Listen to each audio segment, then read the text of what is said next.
Hello guys, I am Pooja Bhardwaj. Welcome you on our YouTube channel Alpha technology. आज का जो हमारा topic है वो पावर पॉइंट के कंपोनेंट्स के बारे में है। आज आप देखेंगे जो आपको यहाँ स्क्रीन दिखाई दे रही है, इस पे किस एरिया को क्या बोला जाता है और किस ऑप्शन का यूज हम कैसे कर सकते हैं। तो सबसे पहले हम बात करते हैं जो यहाँ पर आपको स्क्रीन के टॉप में जो एरिया दिखाई दे रहा है, जहां पर लिखा हुआ है प्रेजेंटेशन 1, ये होता है आपका टाइटल बार। ये आपको हर एक सॉफ्टवेयर में, जैसे आप MS एक्सेल, वर्ड या हम पावर पॉइंट की बात कर ही रहे हैं, तो सबके ऊपर आपको इस टाइप से जो भी नेम दिखाई देगा वो आपको डिफॉल्ट मिलता है। ये वो नेम होता है जिस नेम से आपने अपनी फाइल को सेव किया हुआ है। यहाँ पर प्रेजेंटेशन 1 इसलिए लिखा हुआ है क्योंकि जब भी हम फाइल को सेव करेंगे तो जो प्रेजेंटेशन 1 है वो हमारा डिफॉल्ट नेम होता है। इसके बाद हम बात करते हैं टाइटल बार के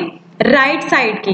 राइट साइड में जो आपको ये वाला पोर्शन दिखाई दे रहा है, यहाँ पर एक एरो है। जैसे आप इस पे कर्सर लेकर जाते हो तो आपको ये शो कर रहा है कि customize quick access toolbar. तो इस एरिया को आप बोलते हैं क्विक एक्सेस टूल बार। मतलब यहाँ पर जितनी भी कमांड है जो ऐड की हुई है, इनको आप डॉक्यूमेंट में या स्लाइड में काम करते टाइम जल्दी से यूज कर सकते हो। अगर मैं बात करूं ये कमांड आई कहां से है, तो उसके लिए आपने क्या करना है, ड्रॉप डाउन एरो पर क्लिक करना है। जैसे आप क्लिक करोगे तो आपके सामने ये लिस्ट आपको दिखाई देगी। इस लिस्ट के अंदर जो भी कमांड है, जिस भी कमांड को आप इस एरिया में मतलब क्विक एक्सेस टूल बार में ऐड करना चाहोगे, तो आप क्या करोगे, उसके ऊपर जैसे आप क्लिक करते हैं तो आप देख पा रहे हैं स्पेलिंग वाली जो कमांड है आपकी यहाँ पर शो हो गई है। अगर आप चाहते हैं इस कमांड को या अदर किसी भी कमांड को यहाँ से रिमूव करना, तो उसके लिए आप क्या करेंगे, उसी कमांड के ऊपर राइट क्लिक करेंगे और आपको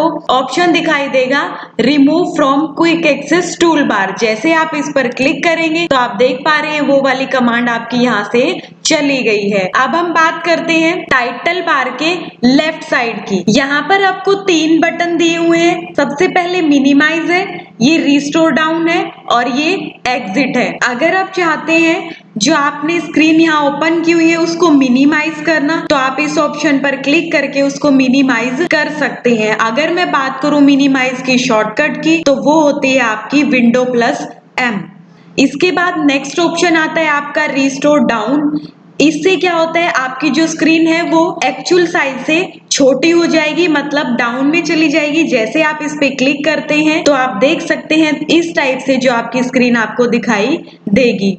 अब जो मैंने आपको रिस्टोर बताया था, इसी बटन का जो नेम है अब क्या हो गया है, मैक्सिमाइज। मतलब अगर आप अपनी स्क्रीन को वापस से बड़ा करना चाहते हैं तो आप इस ऑप्शन से कर सकते हैं। अगर मैं बात करूं मैक्सिमाइज की शॉर्टकट की, तो वो होती है Alt+X। और अगर रिस्टोर डाउन की शॉर्टकट की बात करूं तो वो होती है Alt+Space+Enter। इसके बाद हमारा नेक्स्ट ऑप्शन आता है क्लोज। इस ऑप्शन की हेल्प से आप अपनी जो प्रेजेंटेशन है, मतलब जो भी आप काम कर रहे हैं, इस विंडो को क्लोज करना चाहते हैं तो आप इस ऑप्शन से क्लोज कर सकते हैं। अगर करें शॉर्टकट की बात इसकी, तो वो होती है Alt+F4। इसके बाद हमारा नेक्स्ट ऑप्शन आता है ये वाला पोर्शन। इस पोर्शन को हम क्या बोलते हैं, ये होता है हमारा ribbon bar. Ribbon file, home, insert, draw, design, ये हमारे होते हैं टैब। जो टैब का कलेक्शन होता है वो हमारा क्या होता है, रिबन बार। बाय डिफॉल्ट जब भी आप पावर पॉइंट ओपन करते हो तो आपको जो डिफॉल्ट होता है टैब, होम टैब ओपन मिलता है। हर टैब के अंदर अलग अलग ब्लॉक्स बने होते हैं और उनके अलग अलग फीचर्स होते हैं। ब्लॉक्स जैसे होम के अंदर clipboard, slides, font, paragraph, drawing and editing, इन सभी जो ब्लॉक्स यहाँ पर मैंने आपको बताए, इनकी जो कमांड है वो आपको इनके साथ ही, मतलब इनके ऊपर दिखाई देंगी।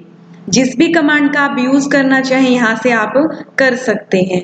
इसके बाद रिबन बार के अंदर ही एक ऑप्शन दिखाई दे रहा है tell me what you want to do. जैसे आप इस पर क्लिक करेंगे, आप जिस भी ऑप्शन को सर्च करना चाहते हैं, जैसे मैंने यहाँ पर लिखा शेप्स, अगर आपको शेप्स चाहिए तो आप जैसे उस पर शेप्स टाइप करेंगे तो आपको यहाँ पर जो लिस्ट है उसके अंदर शेप्स ऑप्शन दिखाई देगा।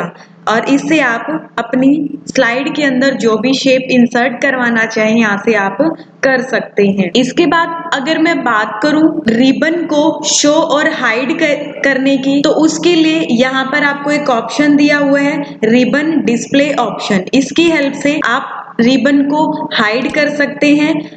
जैसे ही आप ऑटो हाइड रिबन पर क्लिक करते हैं तो आपने देखा कि स्क्रीन से आपका जो है रिबन बार चला गया है। वापस लाने के लिए अगेन आपको इस ऑप्शन पर क्लिक करना है। आप चाहते हैं ओनली टैब शो करना, तो आप इस ऑप्शन पर क्लिक करेंगे तो आप देख रहे हैं सभी टैब हैं जो वापस आ गई है। इसके बाद अगर इनकी कमांड लेके आनी है, फिर से इस ऑप्शन पर क्लिक करना है और शो टैब्स एंड कमांड पे क्लिक करते ही आप देख सकते हैं सभी टैब्स और उनकी कमांड आ गई है। अब हम बात करते हैं इस पोर्शन की। जो ये वाला पोर्शन होता है ये हमारा क्या होता है, रूलर बार। आपको स्क्रीन के ऊपर दो रूलर बार दिखाई दे रही हैं। एक यहाँ पे ये वाला होता है हॉरिजॉन्टल रूलर बार और ये वाला जो होता है इसको हम बोलते हैं वर्टिकल रूलर बार। इसके बाद यहाँ पर जो ये वाला एरिया है इसको हम बोलते हैं स्लाइड पैन। यहाँ पर आपने अपनी प्रेजेंटेशन के अंदर जितनी भी स्लाइड ली हुई है वो वाली सभी स्लाइड आपको यहाँ पर दिखाई देंगी। अभी मैंने यहाँ पर एक ही स्लाइड ली हुई है, मैं Ctrl+M की हेल्प से यहाँ पर 2-3 स्लाइड और इंसर्ट कर लेती हूँ। अब अगर आप चाहते हैं फर्स्ट पर जाना तो आप जैसे इस पे क्लिक करेंगे तो आप देख पा रहे हैं फर्स्ट नंबर स्लाइड। सेकंड पे जाना है तो आप सेकंड पे यहाँ से आ सकते हैं। इसके बाद नेक्स्ट हम बात करते हैं इस पोर्शन की। ये यहाँ पर आपको जो दिया हुआ है ये होता है हमारा स्क्रॉल बार। इसकी हेल्प से आप एक स्लाइड से दूसरी स्लाइड पर मूव भी कर सकते हैं और साथ ही अगर आपने स्लाइड का साइज बड़ा किया हुआ है तो आप स्लाइड को ऊपर नीचे करके देख सकते हैं।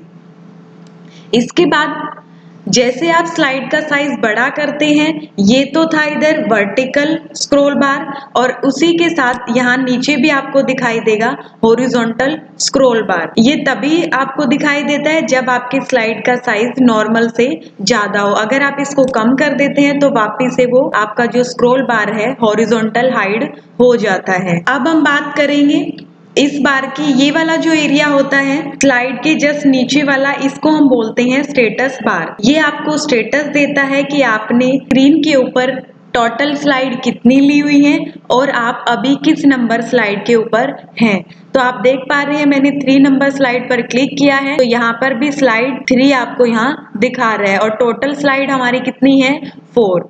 इसी के बाद अगर आपने कोई भी नोट्स एंड कमेंट्स अगर डाले हुए हैं तो आपको इस पे क्लिक करने से आप देख सकते हैं कि कमेंट एंड नोट्स क्या डाला हुआ है। इसके बाद हम बात करते हैं व्यू।